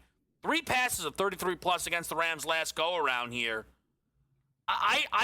This number was 31.5 last week, 32.5. I'm curious if the books just paint the same number. Yeah, I would say I wouldn't be surprised to see it a tick lower just because of, the playoff atmosphere. But, regardless of the recent performance, when you're just looking at them as 10-point favorites or 10-point underdogs, I'd say the Rams are 10-point favorites, but Carolina, it's like they're just going to have to pass the ball. They're going to be playing from behind versus the Rams 2-score underdogs that they're going to have to pass the ball, and the opportunities will be there for him. And although we've seen him be remarkably inefficient this year and see him fall under 200 yards more often than not, the chances will be there for him, especially if the Rams at a certain point later in the game get into a soft zone and they're letting some of the underneath things go. So the question for me always becomes is, who's it going to go to? Because I would like to think it's going to go to Ted McMillan because he's awesome. But at times, it's like, listen, if they double up on Ted, it's like, there's not a whole lot of talent out there for the Panthers. So I like the look based on game script. I think that's one of the other really good elements of this bet. And I am curious if they actually, move this up a little bit just based on that. Tom, we have one of our classic over or unders here. And I don't know. I don't know what you do with the Bears pass catchers as a whole. I think Rome Odunze kind of perfectly encapsulates that with his return. This would be much easier if he was not going to come back in this football game. You can focus on Rome or you can focus on the Bears as a whole, but I don't know what the books are going to be doing with Rome this week.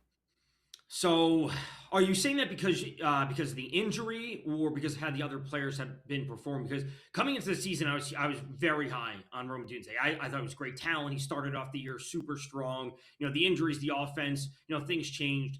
A part of me would want to play Odunze, Burden, and Loveland, all 3 of them to the over, and just hope that 2 of the 3 come through just because the Bears are going to have to pass the ball. I'm not sure how much success they'll have on the ground.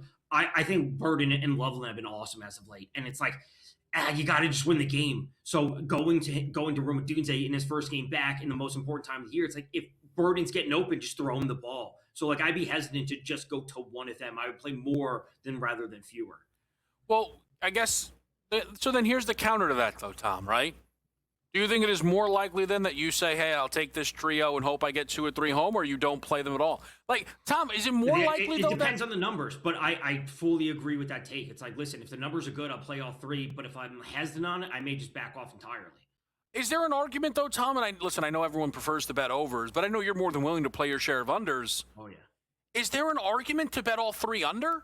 And maybe one guy becomes a focus and the Bears are a rush-heavy football team here against Green Bay?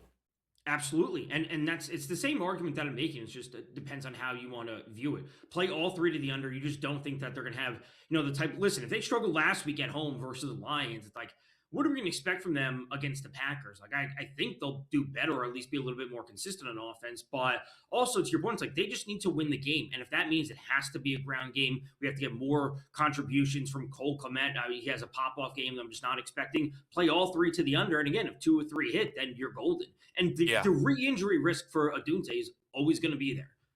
Yeah, I agree. I think this is a game where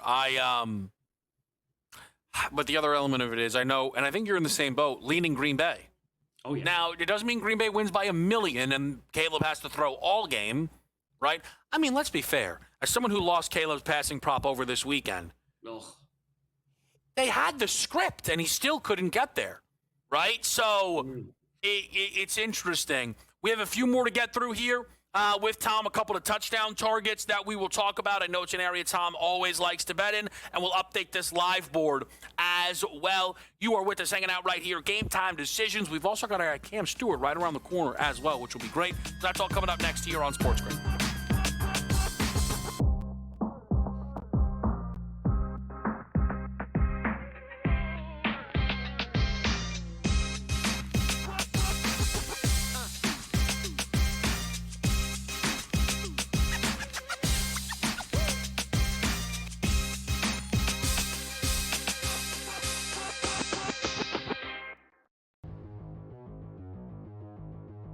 Let's play a little buy or sell. I think it's pretty evident that despite being one of the best tight ends in the history of the NFL, Travis Kelce's play and physicality and everything, with all due respect, took a big step back. This was easily his worst physical season of all. He just didn't look like himself. Travis Kelce will retire after the season. Buy or sell? Yeah, I'm probably 60-40 on the Tires. The only thing I'd say that maybe he returns is because he doesn't want to end the way it ended, not making the playoffs and that sort of thing. But let's just say for Gales at Mahomes, he isn't going to be ready for September or October, and unless they get a really good veteran quarterback. Maybe he doesn't want to deal with that either. Go through a training camp, and he may not make the playoffs either next year. So I'm probably 60-40. I think he's done. Too bad. Hall of Fame career. I guess good luck with Travis Swift and your podcast with Jason. I'm buying this. Andy Reid addressing this question this week. Why?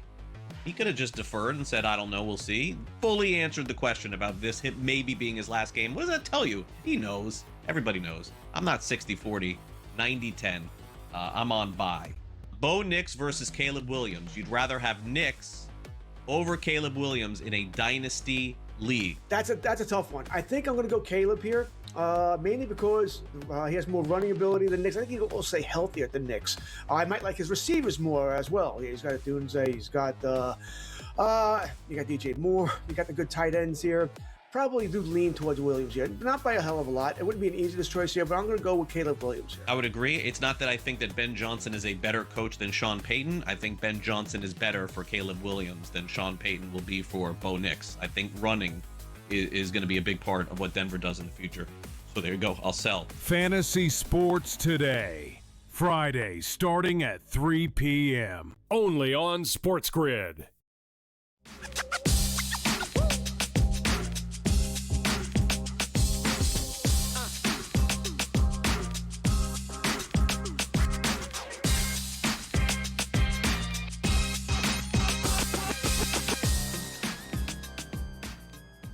All right, let's get to the important stuff here, which is the countless playoff best ball teams that I'm drafting. A question I asked Tom in the break, but we came back too soon, so I just like to get this on the board. And again, this is entirely selfish here. Tom, when you draft playoff best ball teams, how diverse do you get if you're only entering around 5 or 10?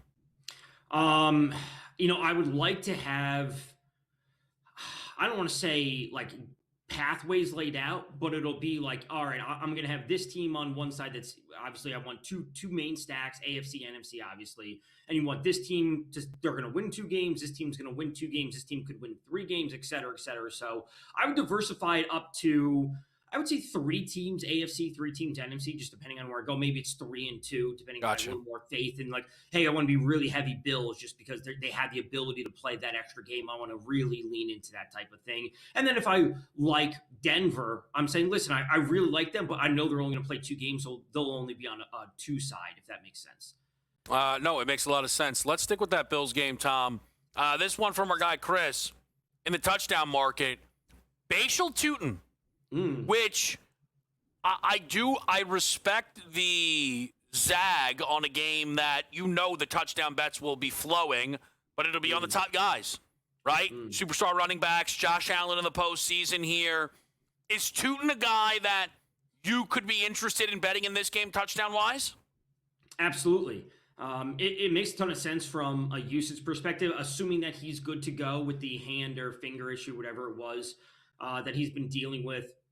If he's not scoring, that really means Trevor Lawrence is having 3-4 passing touchdowns. If this total is getting anywhere close to over, and or the Jags are going over their team total, like sure we could see ETN rush one in. Lawrence has rushed a number in this season, but if Tutin isn't involved, that means that we're getting it from Strange, we're getting it from Washington, BTJ, and Jacoby Myers. So like you might as well play 3 of those than Tutin if you really don't think Tutin's getting in, which I think he has a legitimate shot of doing so. Yeah, I tend to agree. He's also one interesting thing with Tutin though is he's not had a lot of explosive runs this year, which was kind of the selling point on him. Yeah. Like you would have thought like the Tutin touchdowns would be 40-yard broken plays, and instead he just gets the ball inside the 5. Yeah, very interesting. Jalen Hurts over 1.5 passing touchdowns, Tom. This is just one where I think perception will keep this number lower than it should be. It should be pretty pricey to get a quarterback to throw 2 against the Niners when 70% of the touchdowns they give up are passing touchdowns. And the frequency to which we see Philadelphia score their touchdowns through the air. Over the last 2 months, that's how we see Philly score their touchdowns here. I know we always look at Saquon. We think tush push. Maybe the tush push comes back more because it's the postseason. I think it's just as likely this team keeps throwing touchdowns inside the 5-yard line. What are you expecting this number to be at? Because we're dealing with 2 things. Like you said, the 49ers defense just gives them a ton, right? And opposing quarterbacks routinely going over this number, but also Hurts, the perception of him is not that it's like, oh, this should be a minus 190 number. But I also don't think that we're going to be getting plus 150 on it. Like, where do you think this number is? Because if you told me Hurts for over 1.5 was minus 140, minus 120, where are you thinking it's going to be? Because I think this is just factual. I think it'd be really interesting to take a look at it. So I think it would be minus 120 or less. Like if it's minus 140, I'm wrong, and then the books are like, no, yeah, he's going to throw 2. But I think that's a good price at 140. Yeah, I would play it up to like 150. Wow. If you told me if it was minus 150, I'd be like, oh yeah, like it's the 49ers. Like I think that the Eagles could get to 28 points this week. Hurts could have 2. I think 150 is a good price. If it's 200, I'm not going to play, but 150, I'd be on board. Yeah, I think it's going to be really interesting to see where they post that number. Tom, what about Nico Collins this weekend? Or actually not this weekend, this Monday. His anytime touchdown. It's a fun trend. He's 2 for 2 in wild card games, finding the end zone with C.J. Stroud. Yeah, that's a good trend, but really the Steelers defense got exposed last week. Especially in play action, which I assume will be a big part of the Texans' game plan. And the deep options that they have along the Texans, that is, along with the underneath options like a Dalton, Schultz, Higgins, whatever it might be. Listen, I've always been a big Nico guy. There's basically nothing you could tell me and I'd be afraid to bet, and I think he's awesome. Yeah, when you think about the touchdowns that Zay Flowers was able to score, they're not going to be that easy for Houston. No.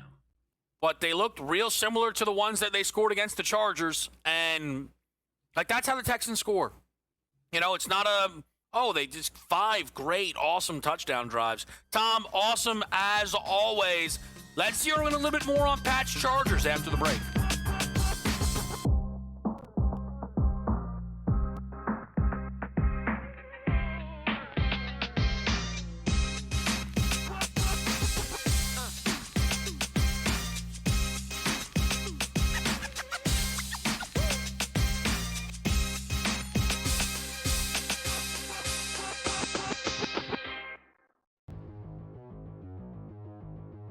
let's play a little buy or sell. I think it's pretty evident that despite being one of the best tight ends in the history of the NFL, Travis Kelce's play and physicality and everything, with all due respect, took a big step back. This was easily his worst physical season of all. He just didn't look like himself. Travis Kelce will retire after the season. Buy or sell? Yeah, I'm probably 60-40 on this that he retires. The only thing I'd say that maybe he returns is because he doesn't want to end the way it ended, not making the playoffs and that sort of thing. But let's just say for Gales at Mahomes, he isn't going to be ready for September or October. Unless they get a really good veteran quarterback, maybe he doesn't want to deal with that either. Go through a training camp and you may not make the playoffs either next year. So I'm probably 60-40. I think he's done. Too bad. Hall of Fame career. I guess good luck with Travis Swift and your podcast with Jason. I'm buying this. Andy Reid addressing this question this week. Why? He could have just deferred and said, I don't know, we'll see. Fully answered the question about this maybe being his last game. What does that tell you? He knows. Everybody knows. I'm not 60-40, 90-10. I'm on buy. Bo Nix versus Caleb Williams. You'd rather have Nix over Caleb Williams in a dynasty league? That's a tough one. I think I'm going to go Caleb here, mainly because he has more running ability than Nix. I think he'll also stay healthier than Nix. I might like his receivers more as well. He's got Dunze, he's got you got DJ Moore, you got the good tight ends here. Probably do lean towards Williams here. Not by a hell of a lot. It wouldn't be an easiest choice here, but I'm going to go with Caleb Williams here. I would agree. It's not that I think that Ben Johnson is a better coach than Sean Payton. I think Ben Johnson is better for Caleb Williams than Sean Payton will be for Bo Nix. I think running is going to be a big part of what Denver does in the future. So there you go. I'll sell. Fantasy Sports Today. Friday starting at 3 p.m. Only on SportsGrid.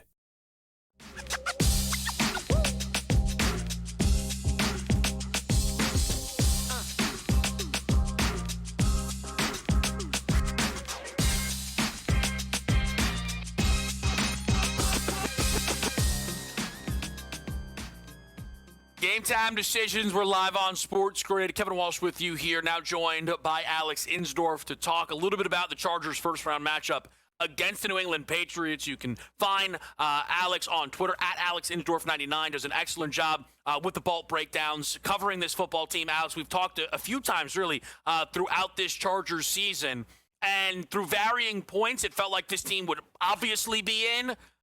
Maybe it's, a bit of a dance. They get in as the 7 seed. I think they made the right decision to not be playing in Week 18. That was going to be an uphill battle no matter who they sent out there against Denver. And I know Denver didn't play great in the game, but, if you play starters, circumstances can all feel a little bit different. When you start to break down the matchup between the Patriots and the Chargers, what is the thing that you kind of keep coming back to here in this game? Yeah, I think both fan bases of both teams feel like they got the right matchup. The Patriots haven't been able to generate pass rush pressure this year. They get the 32nd ranked offensive line in the NFL. The Chargers, for as bad as their offensive line has been, get to go against a not so great pass rush, right? So I think there is a little bit of give and take there. Obviously, in terms of wanting this matchup, they did rest starters last week for the Denver game. I think they feel like they got guys healthy as far as the offensive line is concerned, or as healthy as it's going to be. They got a week of rest for Justin Herbert, who's obviously been playing the last month with a broken hand. So I think for all the circumstances surrounding the season, I think this is as good as it could have broken for the Chargers, short of winning the division. So for the Chargers, right, there's a few different things at stake. There's winning a playoff game. I think we could agree it's, does Herbert play well? Because this will feel much, if they lose 35-31 or if they lose 17-14, there's going to be a big gap in the conversation that we have. Now, the bright side is there's no way he throws more interceptions in this game than the whole regular season like he did last year. How about this? What are fair expectations from Justin Herbert in this football game, Alex?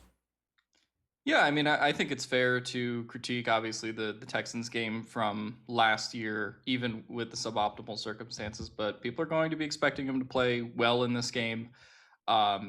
Demanding a win with this team in its current conditions, I think, is a little tough. But certainly not turning over the ball more than in a whole regular season. This does need to be a good Herbert game. Stopping short of the win, I do think, like you said, I think we will talk about this game a lot differently if it is a good Justin Herbert game versus a bad Justin Herbert game from a long-term Chargers standpoint, for sure. And I think, I am sure, I know how, especially for someone like you who follows Herbert, and when you watch the film, you cannot gain you have to gain appreciation for who he is, right? Yeah. But I would probably be more on the other side. Flatly, he was unacceptable against the Texans, and the blown lead against the Jacksonville, it sticks with him. Those are the only 2 playoff games you have. They're small samples. He is not going up against a juggernaut defense. And I think for Herbert, he cannot be atrocious. Anything else we can have an interesting conversation on. What is very interesting, though, here is the circumstances around him. We know they've been mostly bad. We thought the week off would help. Is Omarion Hampton actually at risk of missing this game, or is Jim Harbaugh just trying to play close to the vest? Yeah, so he did injure his ankle against the Texans, not the ankle that he injured before. His other ankle, he rolled against the Texans, but was able to come back into that game and scored a touchdown afterwards. Did not practice all last week, did not practice today. Obviously, you still have Thursday and Friday to go, but it sounds like if he does play, it will be a little bit of a scaled back Omarion Hampton, but certainly not as bad as the first time he injured his ankle and it landed him for 2 months on IR. But this could be definitely an increased workload game for Kamani Vidal, who, was big for them when Omarion Hampton was hurt. But either way, I do think you're going to see some split backfield between those 2 guys. For the pass catchers, I'm curious about how you think they match up defensively against this Patriots team. Is there anything about the matchup that would inform who you think in this wide receiver room could really shine in this game? I again, admittedly, more from a narrative perspective, feel like Ladd McConkey is a big game player. He was phenomenal in that game against the Texans. I think we could see Ladd play well. Quentin Johnson, though, did come on in that game against Houston. Is there a guy you expect to shine?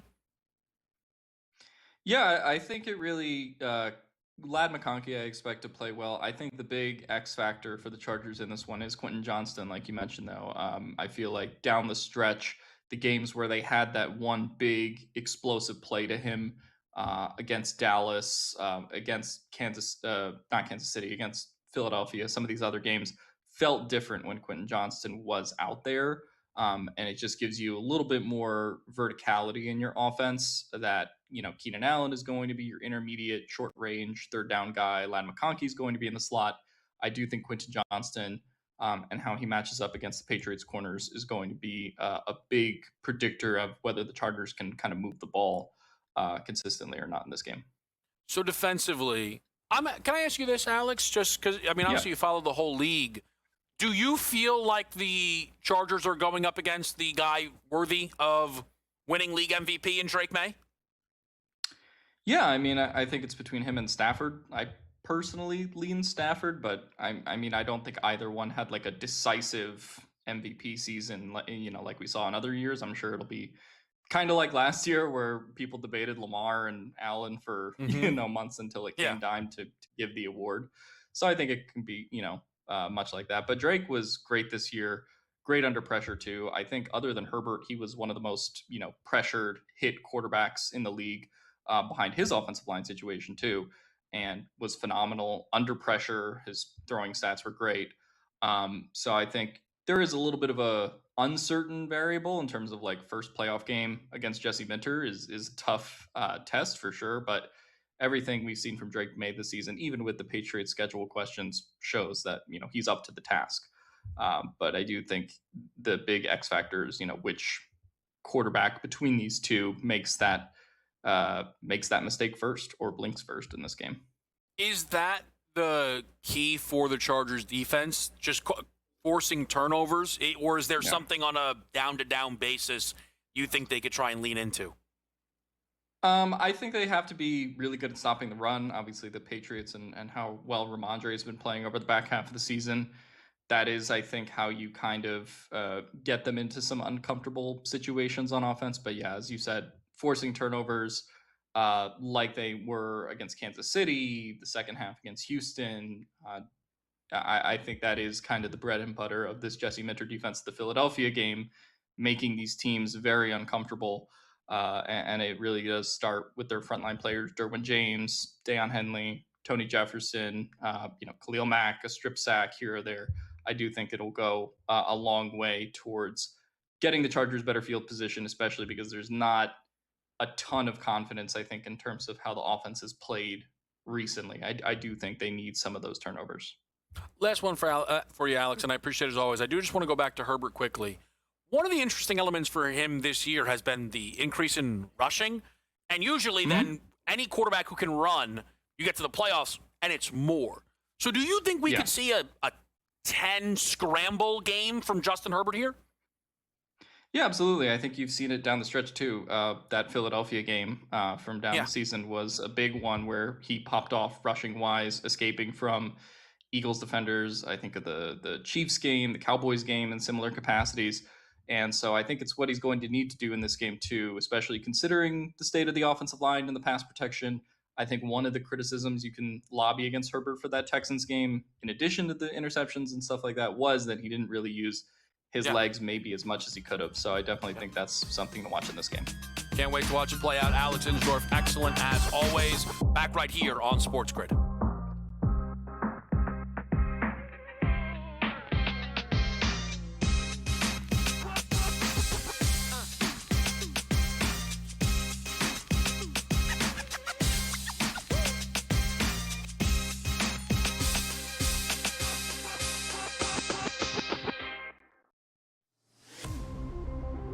It's going to open up Pandora's box. But I will say this. I do believe players that sign now, like Najee, should not be eligible now, but should have to sit out and come back in next year. It's just a slippery slope. And I agree with people like Tom Izzo. I don't like it at all.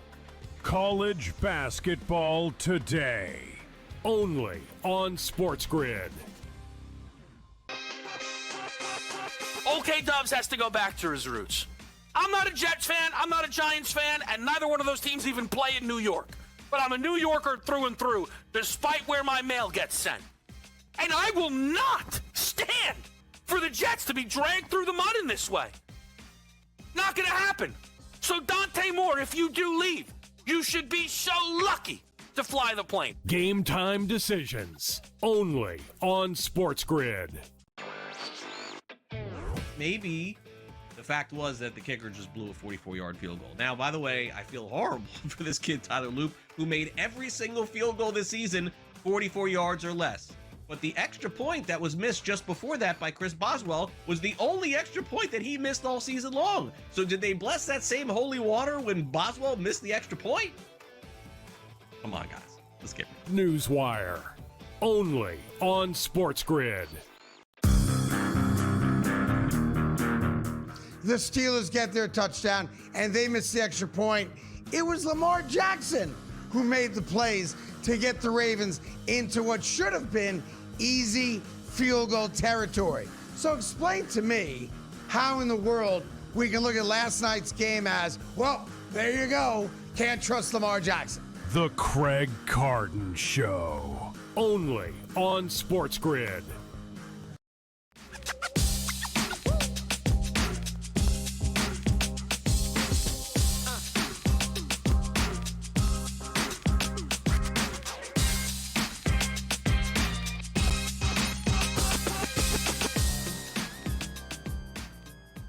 All right, a Wednesday night here on SportsGrid. We haven't had a normal one of these on Game Time decisions in a while. Holiday season.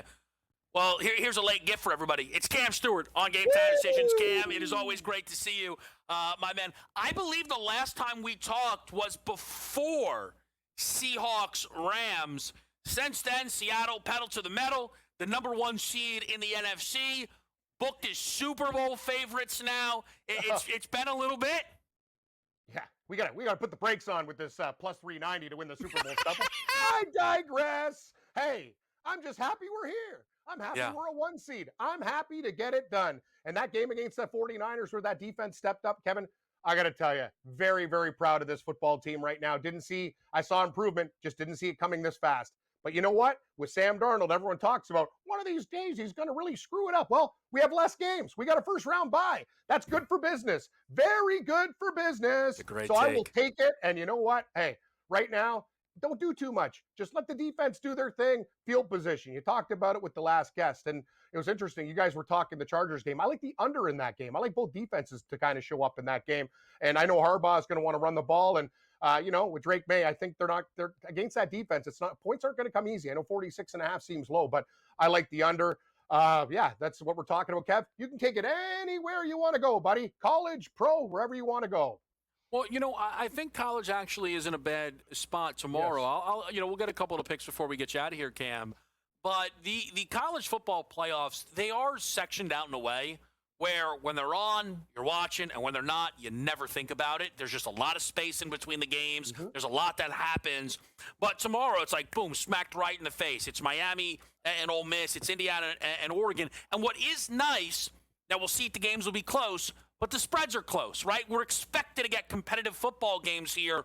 Are you really cozying up to one of these sides so far, whether it be tomorrow or Friday night? Oh, I'm cozying up to both sides, Kevin. Ooh. I have futures on Indiana that we took before the end of the year, and I've just got that in the back burner. Now we could attack games like one-on-one here. Ole Miss, Miami, Florida. Great game. First of all, the total of 52.5. What are we going to get in this game?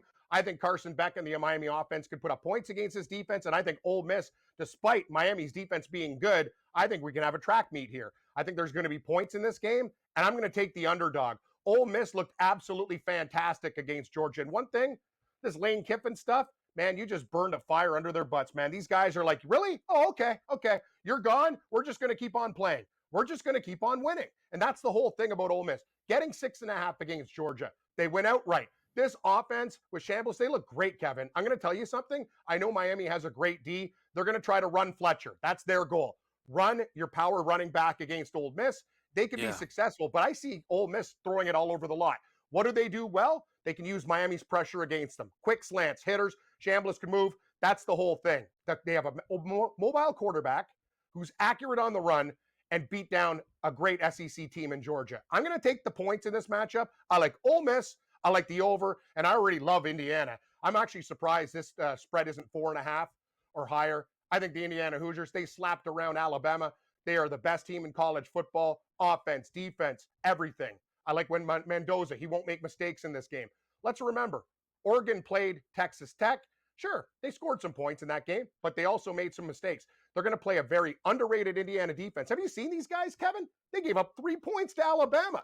They're giving up, 10 points to Ohio State? This defense, that's the story. These guys can play D. Their offense can score. I think Oregon, despite being a great team, I think we're going to have an Indiana-Ole Miss college championship, and I'm going to say the Hoosiers get it done.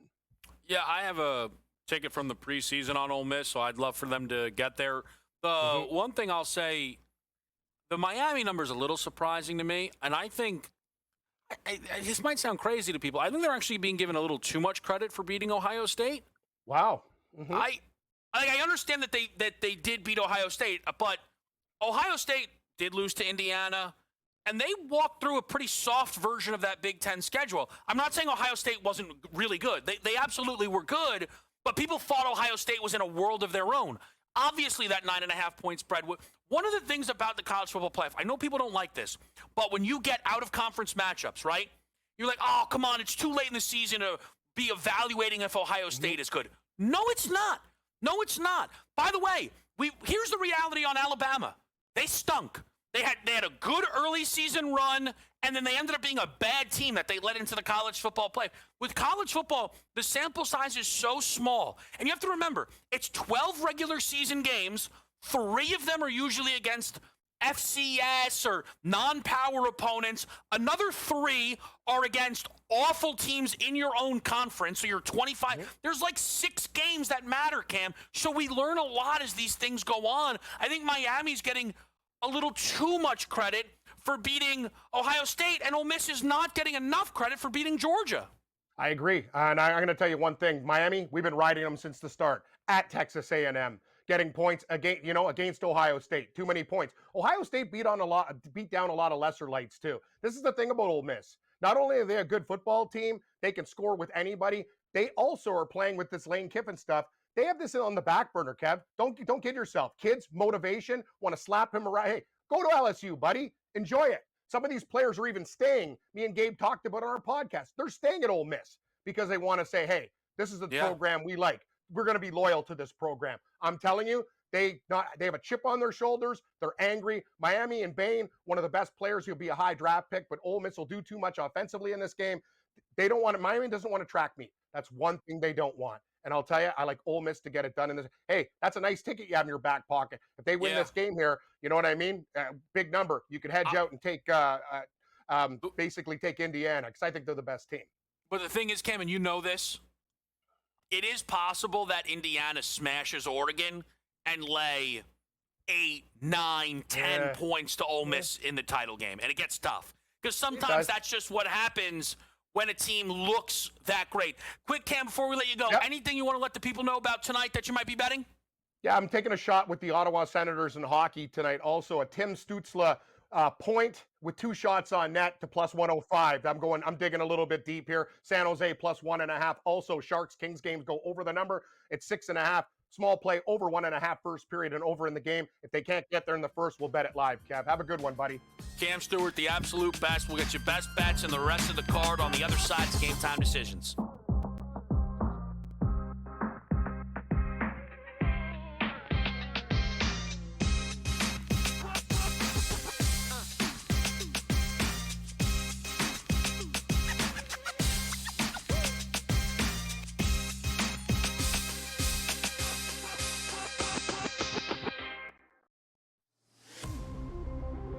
It's going to open up Pandora's box. But I will say this. I do believe players that sign now, like Najee, should not be eligible now, but should have to sit out and come back in next year. It's just a slippery slope. And I agree with people like Tom Izzo. I don't like it at all. College basketball today, only on SportsGrid. OK Dubs has to go back to his roots. I'm not a Jets fan, I'm not a Giants fan, and neither one of those teams even play in New York. But I'm a New Yorker through and through, despite where my mail gets sent. And I will not stand for the Jets to be dragged through the mud in this way. Not gonna happen. So Dante Moore, if you do leave, you should be so lucky to fly the plane. Game Time decisions, only on SportsGrid. Maybe the fact was that the kicker just blew a 44-yard field goal. Now, by the way, I feel horrible for this kid, Tyler Loop, who made every single field goal this season 44 yards or less. But the extra point that was missed just before that by Chris Boswell was the only extra point that he missed all season long. So did they bless that same holy water when Boswell missed the extra point? Come on, guys. Let's get it. Newswire, only on SportsGrid. The Steelers get their touchdown, and they miss the extra point. It was Lamar Jackson who made the plays to get the Ravens into what should have been easy field goal territory. So explain to me how in the world we can look at last night's game as, well, there you go, can't trust Lamar Jackson. The Craig Carton Show, only on SportsGrid.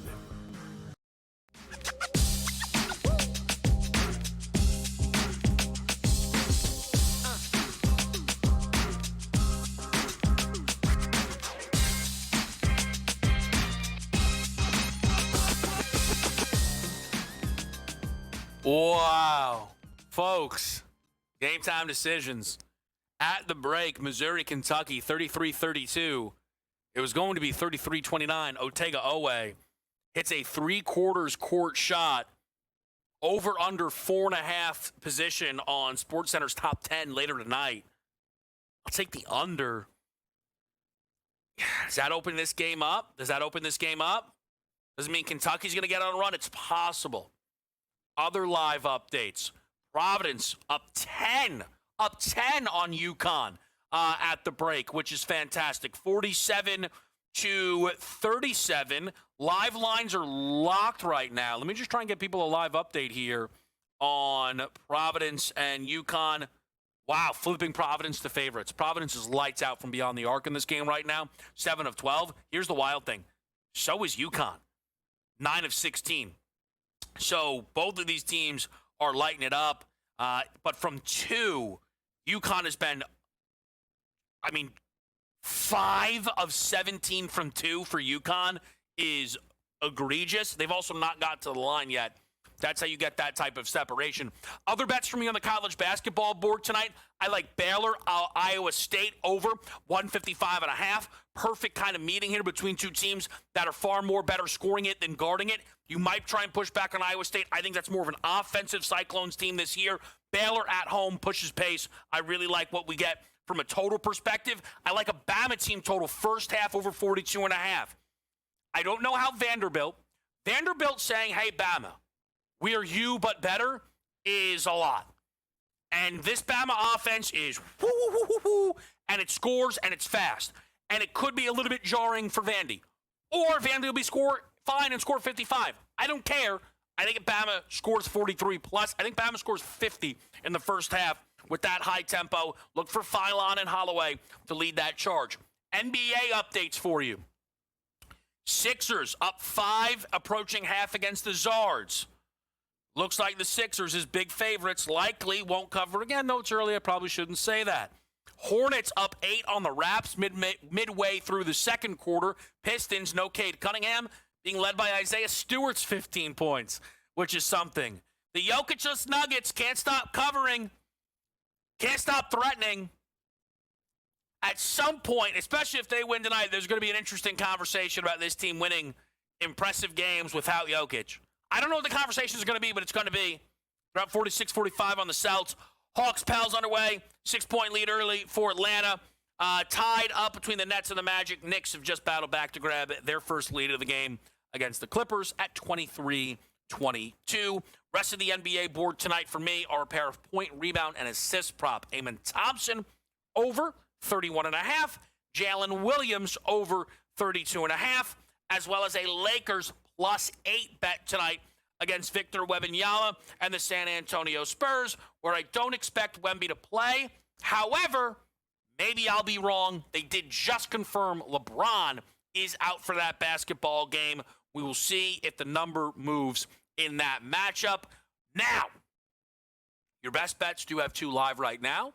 Missouri, Kentucky, 152 and a hook, trending under. And then the Canadians and their incredibly important game against the Flames, which is scoreless. We will keep tabs on all things. And we have continuously kept tabs on the head coach markets. We today ranked the 7 best head coach openings here on Game Time Decisions. The top job is the Baltimore Ravens job in my mind and many others. The favorite right now to get that job is Jesse Minter, Jim Harbaugh's defensive coordinator. No chance. I don't say this often when we take a look at these markets. I think there's legit value on the no. It's right now, it says it's at 60 cents. How in the world do you fire Harbaugh and then hire someone that connected to him? I don't get it. I don't see it. I think Stefanski is a name to look for. I think Flores is a name to look for. I think, just looking at their options here, Vance Joseph, you want to sell me? Maybe. Mike McDaniel, meh. Not really. That's about it. Yeah, I don't know. I think Stefanski's got a real shot. I think Flores has got a real shot. I do not think it's going to be Jesse Minter. I do not think it'll be Jesse Minter. That's how I feel right now. We'll track this Ravens market and all of them. But up next, tracking the live action. It's In Game Live. We'll see you tomorrow.